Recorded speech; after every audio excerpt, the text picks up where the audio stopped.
Thank you, Tony, for being here. My pleasure. I'm thrilled to have you here. So let's start in Tehran. There's been a lot going on, whether it's UAE tankers, whether it's bellicose rhetoric, whether it's 30% inflation as a result of additional sanctions, no more waivers, and the IRGC being declared a terrorist entity. How does this play out? How does the U.S. manage this, and how does Iran respond? Look, we have had, to start from the top, so we've had a paradigm shift with how we deal with Iran. From sort of seeking a partnership with the Iranians or a détente with the Iranians to sort of acknowledging that this is an adversary regime and that it's a threat to our interests and to our allies, and therefore it needs to be contained, and it needs to be that the deal that was cut with them was a bad one that needs to be, if not restructured and renegotiated, then completely discarded, which is what the president ended up doing. So this then took everything that we had been doing in the past and threw it out the window. And so the Iranians, who were on the cusp of sort of reaping all the benefits that this deal had promised them and started already to give them, now all of a sudden find themselves with their oil output being brought down. I think today it's 500,000 barrels per day and dropping, which is really nothing. So their income is dropping hard, and all the various sanctions, the secondary sanctions, the sanctions against officials, the administration reinstated all of that. So all of a sudden they found themselves stuck in a situation. They cannot get out of the deal because the deal is way too good for them to get out of. And at the same time, they don't quite have the military wherewithal to actually challenge the United States. And they have seen that they've not been able to get the Europeans split from the United States, despite the 180-degree shift in the US position. There's been a lot of disgruntled Europeans, and we've heard them. They've tried a million ways to salvage the deal. They've tried a million ways to continue to give money to the Iranians or come up with schemes for channels to get money to the Iranians. None of that is working. But at the same time, it's not enough to get them to split from the United States and give the Iranians what they wanted. So they're in a position now where they can't get what they want and they can't challenge. So what do? You hit the soft spots. The soft spots are America's allies in the region. You can't quite hit Israel because Israel is too strong. And if you hit Israel with, they did. Not that they didn't. That what happened in Gaza, that wasn't coincidence. What happened in Gaza was because the head of the IRGC Quds Force, Qasem Soleimani, a name maybe some of you have heard of, who's been leading Iran's campaigns throughout the region, he made the Palestinian Islamic Jihad lob missiles and rockets against Israel. So this was not a sort of disconnected random event that just took place. It was an attempt, but curiously, it didn't come from the north. It didn't come from Hezbollah in the north. Why? Because if that would have happened, then Iran would have forfeited its strongest regional asset, which is Hezbollah. So they went with messaging that was sort of within bounds, as it were, that made the point against the Israelis, and then went to the even weaker ally, which is the Gulf Arab states. So they went after Saudi Arabia and the UAE, and the places where they went and how they chose their targets are also telling. So they went to the Strait of Hormuz, where all the oil traffic that goes to the world to feed the world economy, that's where it goes to. So they hit tankers and ships in that region. And then they follow that by using their proxies in Yemen to hit a critical pipeline that crosses Saudi Arabia, the purpose of which is precisely to find an alternative to getting oil to market other than the Straits of Hormuz. And they put holes in that pipeline. Now, why is this an important thing? Because part of the administration's policy of zeroing out or to the extent possible, zeroing out Iran's oil output depends on Saudi Arabia upping its output to compensate for the oil that's taken offline from the Iranians. Now, I don't know if they necessarily, and of course there were threats. We got specific intelligence threats. This is the last target, which is the US position in Iraq.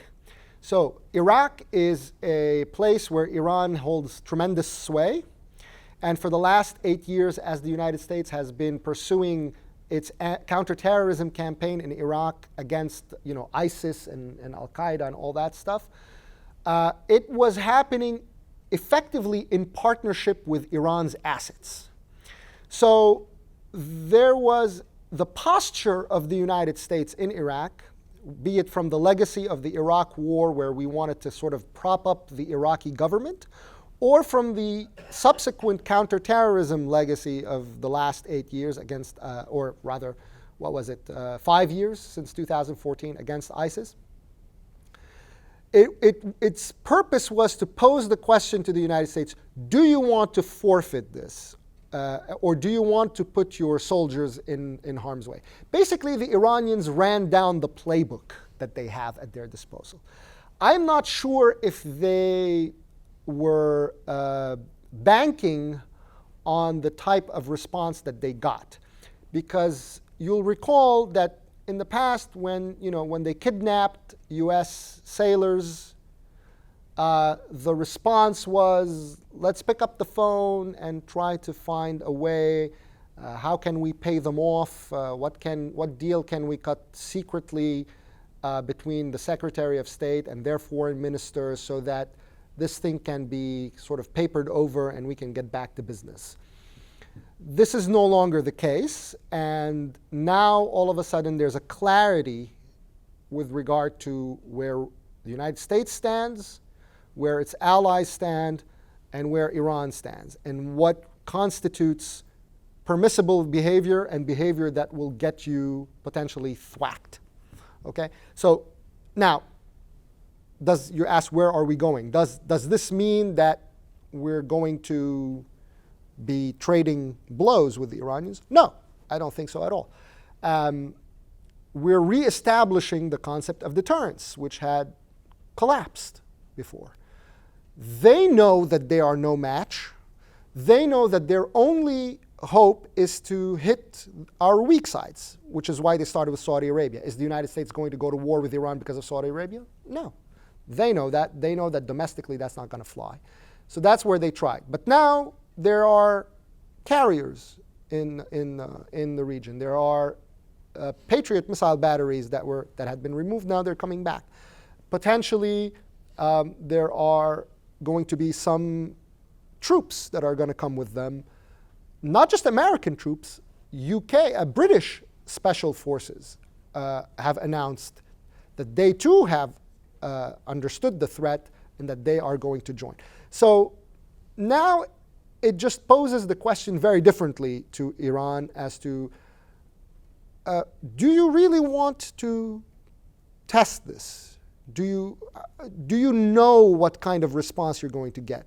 And the ambiguity of the messaging that's coming out, the deliberate ambiguity that's coming out from the administration, is intended in some respect to further, because the Iranians may be hearing from people, whether it's here or in Europe, that they're bluffing. They don't want to. You've heard a lot of stuff maybe that, it's John Bolton who's really the guy who wants war, but Secretary Pompeo and everyone else, they really don't. And now Pompeo is trying to entrap the president, and the president doesn't want to be entrapped, and so, okay, that's just noise. Okay, that's not real. And these guys now have to ask themselves, the Iranians, do we really know what Trump is going to do, or do we not know what Trump is going to do? And so that reestablishes, again, a posture of deterrence vis-a-vis the Iranians that we had lost over the last few years. And they know that their position beyond, like in the case of Hezbollah, for instance, they know that if they fire that arrow, they're going to lose it. So they can't quite do that. Their only hope really was the Europeans, and the Europeans don't seem to have delivered. The only other potential sort of chink in the armor of the United States, if you want, which I don't see happening, but it's a potential, is that if they offer a tactical offer of talks now to relieve pressure, which I also don't necessarily see happening at this moment, but that is it's a possible scenario that they can say, okay, well, you know what, let's try to figure out a way, maybe first through a secret channel or something, to start talks, and by so doing we can kind of undercut the US position and maybe get the Europeans on board because we've shown willingness to discuss things, and then maybe split the Europeans from the Americans even more. But we're not there yet. So I think as things stand right now, they've shown what they're capable of, but now there's a new element at play to which they don't know how to respond. So we're kind of standing in this limbo for the time being. But I say overall, the advantage, obviously, every time, whenever it's the United States versus Iran, the advantage is going to be with us. And so the one player you didn't talk about just yet is the Sunni Arab states, right? Right. Which are the weak underside, if you will. They're the ones who stand at risk. So how do they respond to this new phase? Their response was very measured, as you'd expect it to be. On the one hand, they don't want to appear publicly to be goading the United States into conflict. It's a conflict that they wouldn't know what repercussions would happen, would take place at their expense. So I think secretly they're very happy with the muscular posture that the United States is projecting. And they want more of that, and they want to make and they want this pressure campaign to continue, and to weaken the Iranians further. What they can do, which I think we saw a little bit of after they got fired on by the Yemeni Iranian proxies, is that they re-engaged again in Yemen, which had gone into some sort of a tentative ceasefire. And there's a lot of pressure in the United States for it. There's a lot of distaste for the Saudi campaign in Yemen in Congress. There were resolutions, that were tried to force the president's hand to stop support for the Saudis in Yemen. So it brings back that debate as to, why there is a strategic rationale for the Saudi war in Yemen. When they say, look, we cannot afford to have another Hezbollah-type situation like Israel has on its borders, it's true. When these guys are capable of firing, when they have capabilities that Iran is providing, that is capable of hitting, a long distance away, strategic installations and infrastructure like the oil pipeline inside Saudi Arabia, that's a big deal. Okay, that's kind of the equivalent of Hezbollah or Hamas or any of these guys being able, let's say, to hit the offshore gas installations that Israel has in the Eastern Mediterranean, or the airport or Haifa port. I mean, these are strategic infrastructure. You can't just forfeit them. When the Saudis are making that case, it's not because they're trying to sort of gaslight the United States. It's real. It's there, and we saw it in action. And that stuff is commanded by the Iranians, right? The Iranians are there with them. Hezbollah is there with them. And incidentally, they have an Iranian ship, which the United States sanctions. It's a command and control vessel that's there, that whenever you see these types of attacks against vessels in the Red Sea or the Straits of Hormuz, you have Iranian command and control that's guiding that stuff. So I think really the only thing that they can do, aside from continuing to assist the United States in the economic pressure campaign that we're pursuing, is to try to up their game in Yemen. But for that, they would also, I think, need U.S. support. And I don't know how we proceed given the sort of political realities on the Hill in that regard. So let's pursue those political realities on the Hill. There's an American election not too far away, and you have at least some Democratic contenders publicly saying that they would rejoin the JCPOA, the Iran deal, if they're elected. Can Iran respond to that? Can they depend on that? Can they wait that long? Or is this irrelevant to them 2 years away? No, I don't think it's irrelevant at all. I think really that's the game plan that they have, right? I mean, that's what they've been advised in a way, that just wait it out.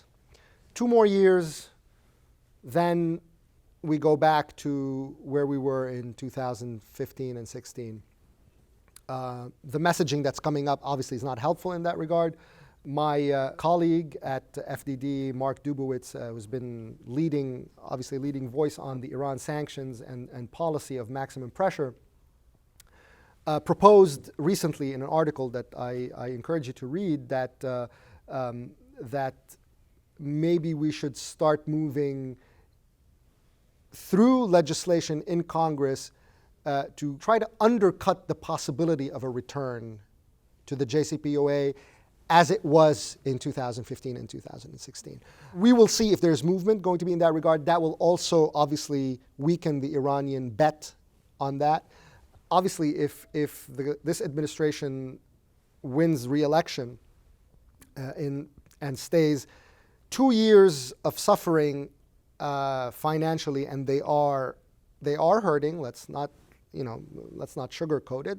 6 more years can become quite rough for them, and they don't know where it can take them. But again, I go back to what I said earlier. It's imperative in this regard that the administration also doesn't take the bait of talks prematurely, right? So let this thing work. Let the pressure work. Let it take you where it's supposed to take you, without saying, well, okay, I think this is good now. We can start talking and maybe relieving, or once you get engaged in a process, there's a lot of things that I don't think this president is one who's going to stop the pressure, because we have a mentality in the United States that when you're talking with someone, you don't apply pressure, right? Pressure is to get them to talk, and then you pull back the pressure. I don't think this president thinks that way. Coming from his business background, I don't think he views negotiations in that way. But who knows? So my preference is obviously to let this play out further. And they don't have that many options. I mean, they have the kamikaze option, but you can use that once, and then what? And then what happens if Israel goes to town against Hezbollah in Lebanon and destroys them? And what do you do then? You can't rely on Hamas to do much of that. And the United States now is present militarily in the Gulf. It's really, their options are not that great. So let's actually head northwest a little bit into Syria. In Syria, let's presume that ISIS is now defeated for the time being, at least as an entity that holds territory, and that the threat to Assad's rule, or at least the immediate threat to Assad's rule, is ended. Now you have a number of players. You have Turkey, you have the Kurds, you have the Russians, you have the Americans, you have the Syrians, you have the various Syrian opposition forces, you have Hezbollah, you have Iran. How does this play out? What are the incentives, and what's next in Syria? What we are seeing in Syria now, what the reality that you just described, is kind of Syria's natural state, in that the foundation of a state or a government or a nation in Syria is very weak, and it's very novel, and it's not deep-rooted at all. Historically, what you find in the geographical space that is Syria is really a bunch of buffer states that separate various outside powers that are either duking it out in Syria, or seeking to protect their interest in Syria, or projecting influence in Syria. You don't quite have that 100% right now, simply because the Russian interference in Syria in 2015 managed to kind of take the entirety of Western Syria, so the part that borders Lebanon, the part that borders Israel, the part that borders Jordan, with the exception of a small part in the north, which is now where the last bit of fighting is taking place. The Russians recaptured that for the regime, and they set themselves up as the primary sponsor in alliance with the Iranians. So Israel lost its buffer, as did Jordan, but Israel maintains operational freedom to hit at what it sees to be a strategic threat in the making in Syria by Iran, which is the sort of recreation in Syria of what Iran has in Lebanon, which is Hezbollah, which is what? 150,000 rockets pointed at Israel with a big militia trained and supplied by Iran. They're trying to establish that in Syria. The Israelis have but one choice: to just keep hitting them, which is what they're doing. The Russians aren't getting in the way, so Israel can continue to safeguard its principles, and it will continue to do so moving forward. That's from the Israeli side. From the opposite side, in Turkey, the Turks are much weaker, and they got now two threats on their border. That one that started in 2015 with the Russian intervention. Remember, Turkey is part of NATO, so the purpose of that was to counter Russian influence from the south. And the other threat is the Kurdish party, the Kurdistan Workers' Party, which is a U.S. designated terrorist party, which is, as you know, a separatist party in Turkey that has been fighting a deadly insurgency against Turkey since the 1980s. So that party now, the Kurdish party, controls a lot of the border of northeastern Syria. And so the Turks were left with one segment of it, which is in the northwest, which they and their proxies kind of went in and took over. Now the Russians and the regime and the Iranians are pushing to retake it, to recapture it, which is putting Russia and Iran now at odds at a moment when we are trying to negotiate with the Turks some sort of an understanding about how to deal with northeast Syria, where the Kurds are, so that they don't kill each other, because we're allied with both of them, and in a way that safeguards Turkish interests as well. So the Russians, they understand that that's what's going on, and part of their leverage against the Turk is to up the heat in the northwest of Syria. If the Russians and the Iranians and Assad recapture that area, then Turkey will be vulnerable to an Iranian presence and a Russian presence on its border in the west, and a Kurdish separatist presence on the border in the east. So Turkey is not in a good place in that regard. Iraq doesn't really factor in as a government. What it factors in is all these Shiite militias that Iran controls that are trying to establish a direct pipeline over land that goes from Iran across Iraq through Syria to Beirut. And the sort of remnant of the US forces and their allies in that area is really what stands in the way. For the time being, at least. So that's kind of the triangle that we're seeing, and I don't see this changing anytime soon. So the only real place where you're seeing, you mentioned ISIS. I mean, ISIS continues to exist as some sort of a band of marauders, basically, in the desert that will pop up. I mean, they're not playing now in that they no longer hold territory. The role that they're playing right now is to continue to bleed the Iranian forces and the Assad forces that are stationed in the east.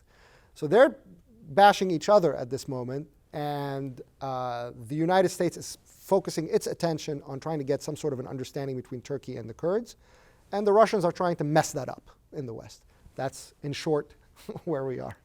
So it really is as simple as it looks. I told you, absolutely. Yeah. So let's talk about two of the things that you referenced in there. One is the U.S. sitting astride the land route from Tehran to Beirut. Originally, the president said we were going to withdraw entirely, Yeah. and now it seems like that's been walked back. Does the administration see the need to continue to achieve that objective, and is the current policy, the current path, realistic? So there's a small garrison right on the border, in the middle of the desert, right on the border of Syria and Jordan.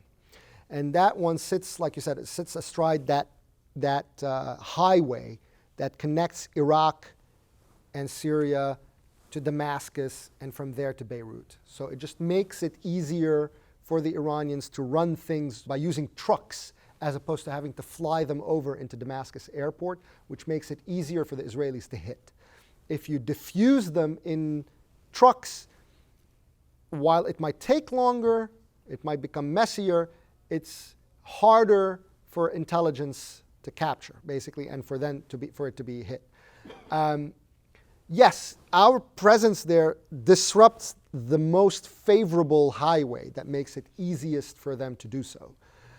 But there is no actual ground game for the United States. There is no actual, let's say, a proxy militia that the United States is working with, supplying and training, whose task is to bother the Iranians in Syria and to go after them in Syria. That doesn't exist. That is the domain of the Israeli Air Force, and ironically, like I mentioned earlier, not intentionally by any means, whatever remnants there are still of ISIS that are fighting with these people, insofar as they overlap in that same geographic space. The United States, I'm not sure yet it has figured out, first of all, even if it can mobilize groups in that part, because that's further south. It's not on the border with Turkey. That's further south towards Jordan. Whether it can mobilize groups to take on this effort, or if the United States is still harboring some sort of a fantasy that somehow the Iraqi government troops would take over and block the path of the IRGC, which I just simply don't see happening. And therefore, their focus has been more on addressing the Turkish issue, because they see that as the more urgent. You can't really do anything in eastern Syria if Turkey and the Kurds are fighting each other. So that's where you have to start. So all their efforts right now are focused on making sure on restoring some sort of a working relationship, and it's very difficult. The Turks don't make it easy. The Turkish president, he's not a nice guy. They have entangled themselves in negotiations with the Russians. They are, some of it, out of misguidedness, others out of weakness. So it's a difficult situation, and it's a tall order for the United States. But I do believe that what the Trump administration is trying to address, to make sure that we somehow reestablish some sort of a working relationship with Turkey, is essential for any objective in Syria to work. You referenced the IAF and their role. What had been, I think, a long-standing but mostly covert or just under the radar campaign to interdict Iranian forces in Syria has, over the course of the past 6 to 12 months, become much more overt, much more demonstrative, whether it's an Iranian drone incursion into Israeli airspace or significant Israeli airstrikes on known Iranian positions in Syria. Does that continue? Is that the new normal? Look, Israel has full operational freedom in Syria. There was and continues to be worry that the Russians would get in the way. I don't see that happening. And even if they tried, I think the Israelis have ways to bypass it. So basically, whenever there's an issue of a strategic threat to Israel's national security, nobody's going to stand in the way. The outgoing and now incoming defense minister, Avigdor Lieberman, said, when the Russians put in their advanced anti-aircraft missile batteries in Syria, which everyone thought was going to constrain Israeli action, he said, look, we don't care, okay? If they would be advised not to get in the way, but if we need to take them out, we'll take them out. That's just the bottom line. So, and I think the Russians understand that, and they have absolutely no interest to, first of all, to be embarrassed, and they have no interest to basically sticking their neck out on behalf of Iran as Israel does what it does. Their thing is to make sure that the Israelis don't touch Assad, because you don't want the regime to collapse, and with it the Russian position in Syria. So as long as the Israelis don't do anything that contributes to the collapse of the Assad regime, the Russians are not going to do anything about it. And it's unclear what they can do about it. So I suspect that we are going to continue to see this because the Iranians are not in a position to respond, which makes it effectively a very cost-effective method for the Israelis. But it does come with a price. The price is that while they are weakening their position in Syria, they're not doing anything about their position in Lebanon, right? So stuff continues to come through Lebanon by air through Beirut airport. It continues to, you saw the tunnels, for instance, that the story of the tunnels that were dug underneath everyone's nose into Israel, right? You saw the reports of missile factories in Beirut and Lebanon, throughout Lebanon, whose purpose is to sort of upgrade Hezbollah's existing stockpiles of rockets to make them more accurate by putting on GPS components on them that make them more accurate. So instead of Iran having to, let's say, bring in that stuff via Syria, you start developing a local capability to upgrade the existing stockpile so that instead of having, let's say, a bunch of rockets that will fall in northern Israel, and then the strategic ones are much more limited in number, now all of a sudden you have a whole bunch of rockets that can fall pretty much everywhere in Israel and hit their target, right?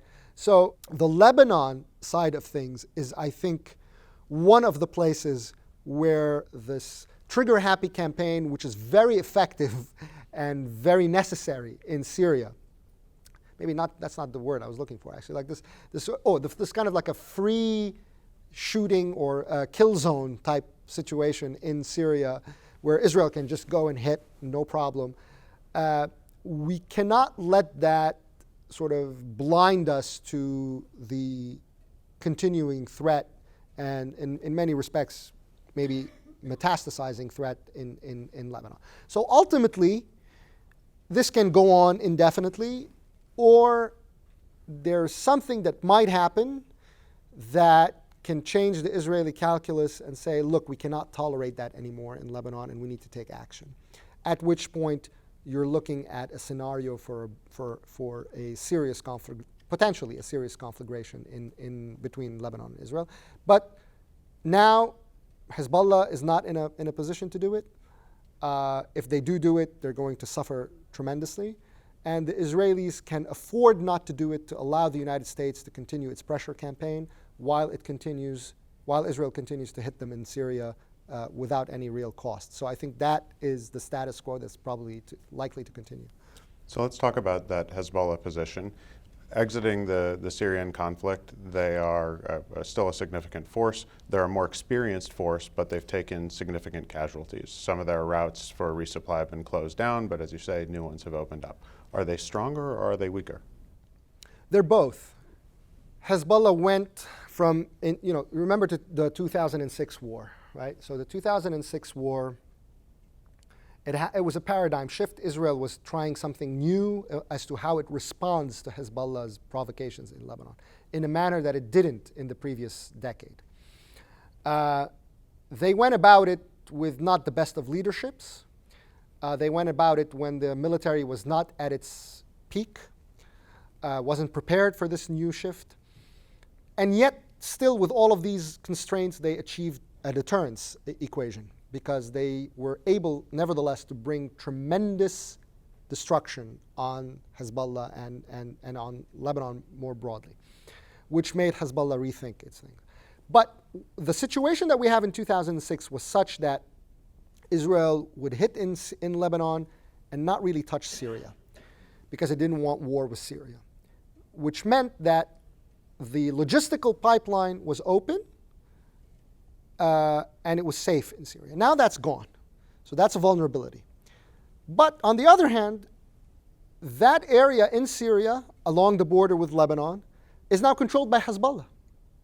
So they've expanded outward from Lebanon, and they've taken the pretty much the entirety of the border of Lebanon and Syria all the way down to the Golan and into Quneitra province, where Hezbollah is present with the IRGC in Syria, all the way down even towards Jordan. So that arc that links sort of southern Syria all the way up to northern Lebanon, adjacent to the border with Lebanon, that's Hezbollah territory. They run that place. So they've grown. They've established direct control over what's called strategic depth in Syria. Okay? You've mentioned the experience that they've gained. That's certainly true. Yes, they've lost a lot of people, which lost a lot of sort of operational memory and senior commanders and all of that. But they've gained something in its place. Meanwhile, in Lebanon, they reign supreme. They have no challengers. They run the whole place. They run the government. They have everyone in their pocket. They run the security services. They're uncontested in Lebanon. But the United States now is running a series of targeted sanctions that are aimed at drying them out financially, which complicates their ability. I don't say it eliminates it, but it complicates their ability to use the Lebanese banking system to launder money, which is how they make a lot of their money. They are in the drug business, in the cocaine business. They take South American cocaine, they sell it in Europe. They trade it, so there's that. That's their direct income, but they also help the cartels launder the proceeds of that cocaine, from which then they take a percentage. So their inability to use the Lebanese banks because of the threat of US sanctions impacts, to a certain degree, their ability to launder money. Doesn't preclude the entrance of cash. They still have cash, right? It's that scene. Remember, if you've seen Scarface, the Pacino movie, and when they're bringing all these bags, and then you have rooms filled with boxes full of cash, and they don't know what to do with it. And what do you do with it? You need to go to the bank to launder it. Well, if you can't take it to the bank, you're going to keep them in houses. There's going to be houses full of cash. So they pay their people with it, but it constrains their abilities to conduct business as usual. That aside, they are like I said, in a preeminent position in Lebanon. The only problem they have is if Israel hits, or if they hit, and then Israel hits back, then they are going to be really taken back to the Stone Age, basically. So again, they're strong, but also strong, uncontested, but vulnerable and precarious. So it's kind of a contradictory situation, but that's where they are. And what do they take away from the recent rocket fire from Gaza, the Iranian orchestrated attack, 750 rockets or so over the course of 3 days? Did that reestablishes or help establish Israeli deterrence, or do they take that as a sign that maybe their rocket forces are effective? Well, first of all, the decision, according to some reports, was actually made in Beirut, right? So it was an Iranian decision, but the discussion happened in Beirut, which is kind of the operational center for the Iranians in the region anyway. Look, their strategy, although it has failed to materialize in Syria, but their strategy is to force this sort of two-front threat on Israel, one in the north and one in the south. And the one in the north is segmented because it wants to neutralize the Lebanese side of it so as not to damage Hezbollah, while opening up the Syrian front for them to start hitting back from Syria against Israel. The Israelis have denied them the ability to do that. And since they can't operationalize the Lebanese front, it makes it kind of, at this moment, ineffectual, right? But their goal is to set up the infrastructure in the north so that whenever you're hitting in one place, there's another place that can simultaneously hit. So let's say you hit in Gaza, and then you pose the problem to Israel. You have the option of absorbing it periodically, that your communities in the south and maybe slightly north of the south now, because of the range of these rockets, they can kill a bunch of people and they can disrupt lives. And your choice is either to absorb it and seek some sort of a ceasefire and get the Qataris to pay them off until next time, or you go in and you smash them, but in so doing, you open yourself up to, because you're going to be operationally preoccupied in the south, for something to come in from the north. Now, again, the north being ineffectual at this moment, it doesn't quite work, but that's the angle. That's where they're headed. That's where they want to go. So this achieves what it achieves. It just sends a signal, right? It just makes the Israelis, have to absorb casualties and things without being able to say, okay, we're going to go into Gaza, right? Because it's not a palatable solution for them. So just their ability to continue to say, okay, you think you can work your deals with the Egyptians and the Qataris on trying to create some sort of a calm in here? Yeah, think again. We can rain down missiles on you whenever we want. And okay, here you go. You want to go in and neutralize it? Go right ahead. Let's see if you can. So that's kind of their play. You might step back and say, look, it's not particularly decisive for the Iranians, and it isn't. I mean, it's not that they have the best of cards, but they do have something that can kill people. Let's talk about U.S. policy vis-a-vis Lebanon and Hezbollah, which you've described in detail, the heavy pressure that the U.S. is putting on Iran in the Gulf region and in Syria. And then in Lebanon, the policy is, at least on the surface, it doesn't match. Right, there's aid to the Lebanese armed forces that you've also written about in the past that looks an awful lot like Hezbollah's shopping list 10 years ago. What's going on? Do we have a play here, or is this the right hand not talking to the left hand? So this is the bane of my existence, right? So because I'm quite literally the lone voice in Washington arguing against this policy, and it's. Unfortunately, it's a set policy looking for justification, right? So when you confront the reasoning and say, well, you think you're doing this, but you're not, they'll flip to another reasoning, right? Because it doesn't matter what the reasoning is.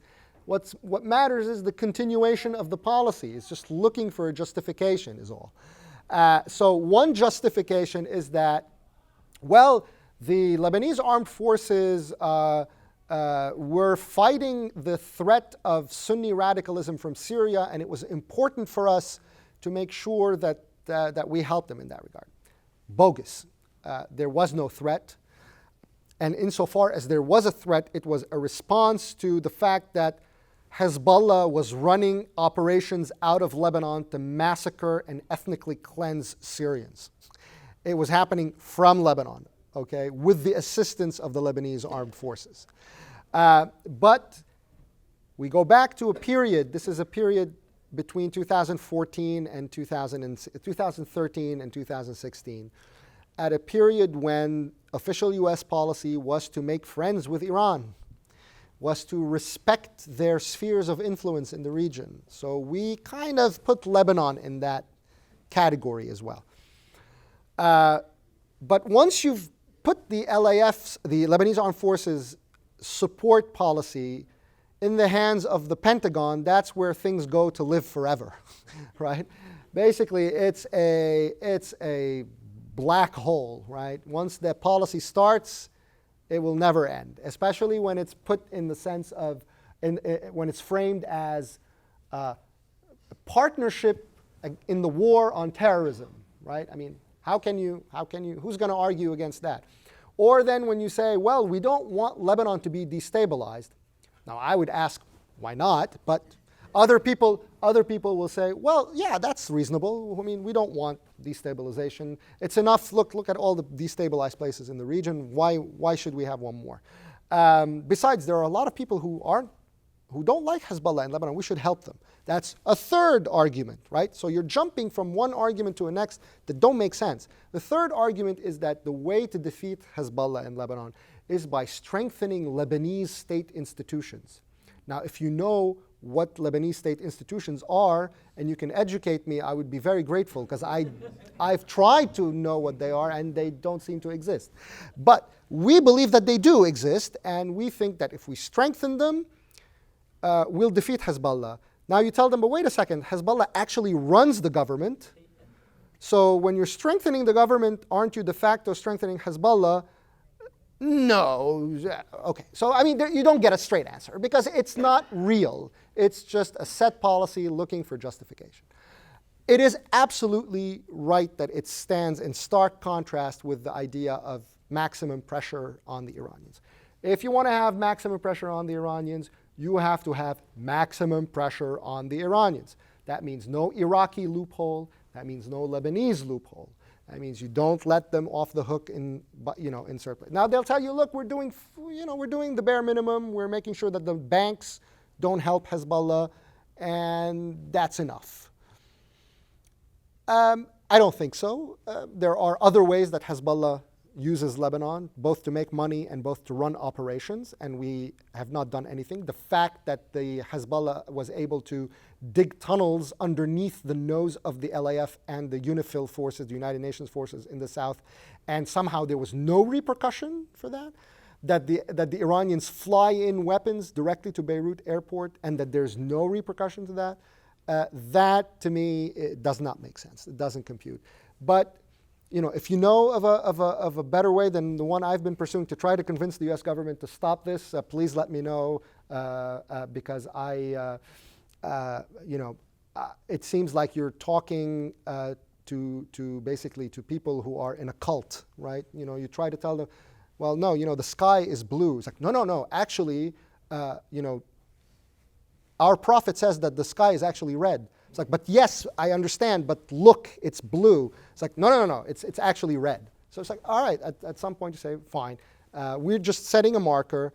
We're exposing all the lies and the nonsense of the policy, including what you mentioned about the types of weaponry, right? Because the idea was that, Hezbollah doesn't want anything of what we give the LAF.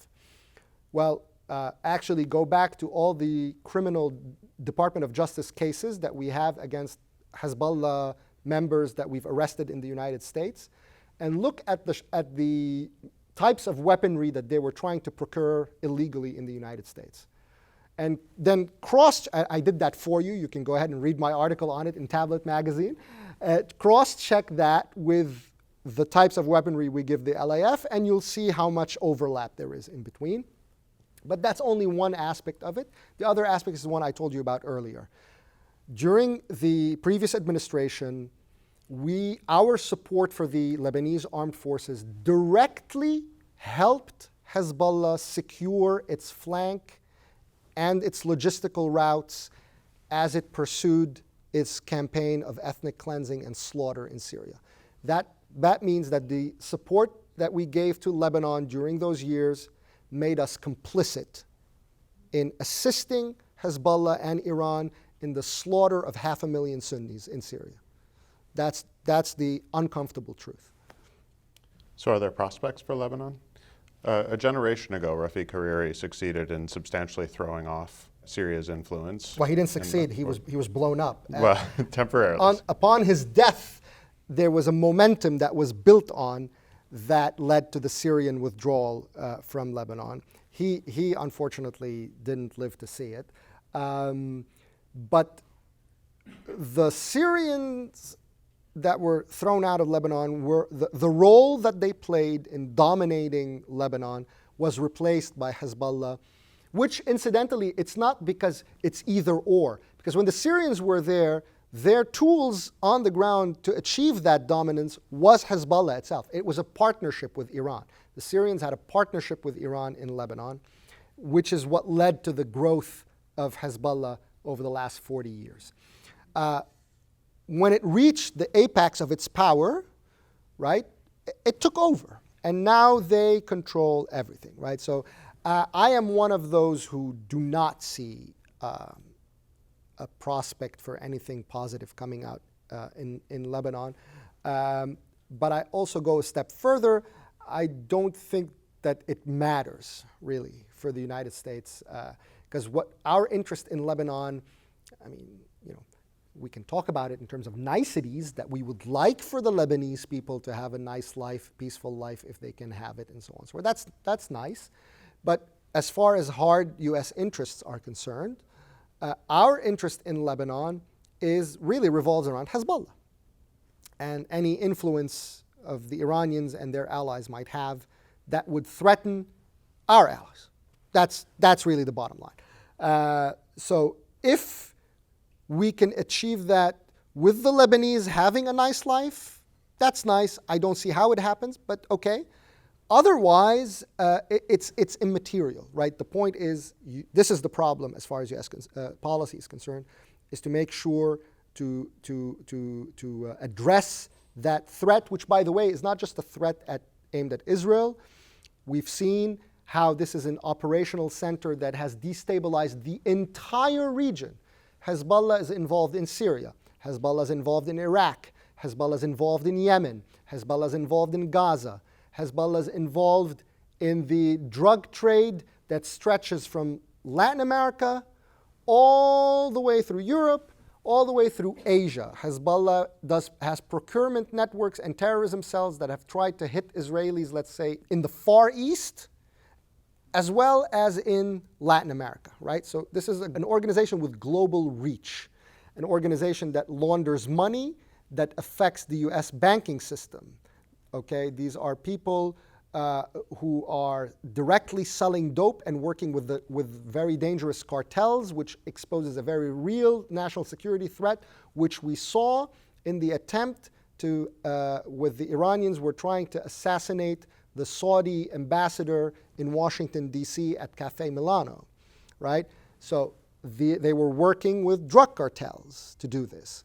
So this is not simply, and now with all this immigration debate, this is a very real issue and a very real threat to national security.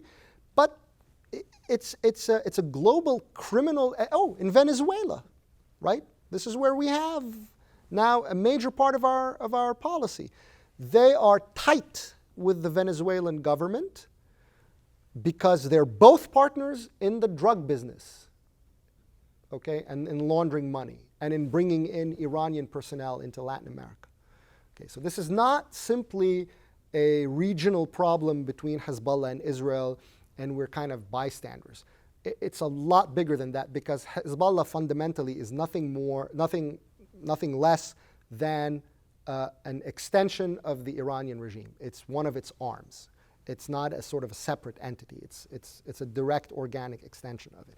So Lebanon, other than being an operational headquarters for this threat, is of little concern, really, beyond that.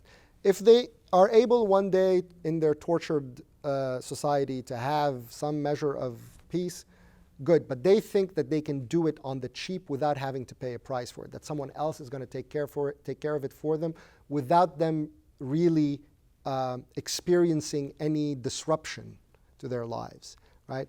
Let the Americans tailor, and we're playing along, unfortunately, that we can sort of address it as some sort of an operation, right? There's a tumor and we're going to do a very precise surgical operation to take out that tumor or do radiation therapy that hits that tumor and doesn't really affect anything else. That's where I think we're completely deluded.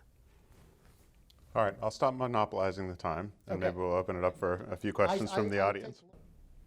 So the question again is, with the upcoming conference in Bahrain that the Trump administration is holding, the Palestinians are boycotting it. And so how do we see things moving forward, basically? Because one of the funniest thing about this whole peace plan that nobody really knows anything about is how it reframes the Palestinian question. It puts it in its proper size and proper framework, right? That the Palestinians issue is not, you don't need to have, a solution, a comprehensive solution with Syria and with Lebanon, and you cannot have relations with the Arab unless you go through the Palestinians. All of that is thrown out of the window, right? Palestinian problem is its own little problem. You've cut off all the noise around the peace process conversation. That's done with. Now the Palestinians, they're back to their normal size, and they have a path forward. You can go ahead and you can get Arab money and Arab support to try to build something, and we'll move forward in that direction, or you don't, and kind of the caravan moves on anyway. Simultaneously, it is kind of the cover that's being used to formalize or bring out into the open the growing relationship between Israel and the Gulf Arab states, but in a manner that shows that the Palestinian aspect of it is kind of really the cover, because even though they announced that they're not coming, nobody cares.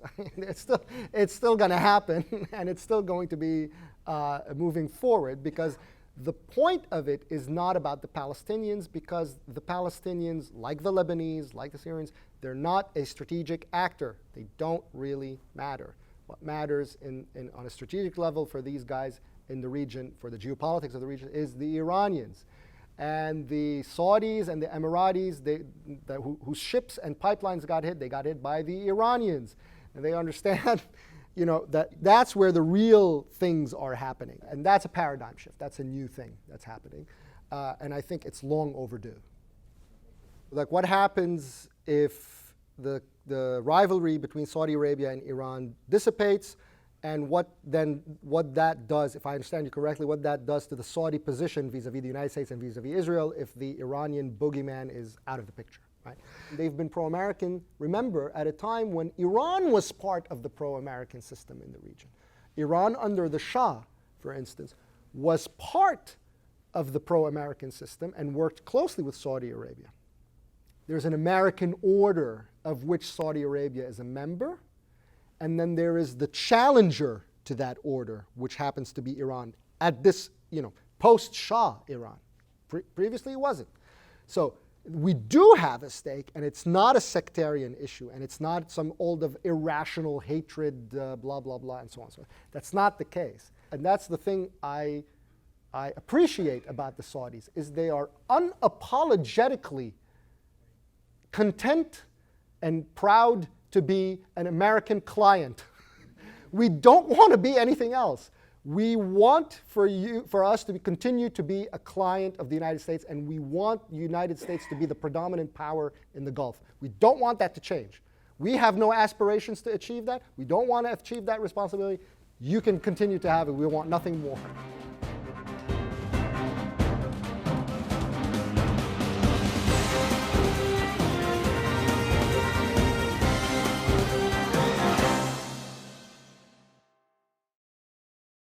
We would be pleased to send a complimentary DVD of this program to anyone who wishes to support JBS with a tax-deductible gift of $36, double high or more. Simply visit the JBS website at jbstv.org and click on the Donate button to make a donation by PayPal or your credit card. And please indicate the program for which you would like a DVD. Or you can send your tax-deductible check to JBS, P.O. Box 180, Riverdale Station, Bronx, New York, 10471. And again, please remember to indicate which program you would like to receive with our compliments. And we thank you for your kind support.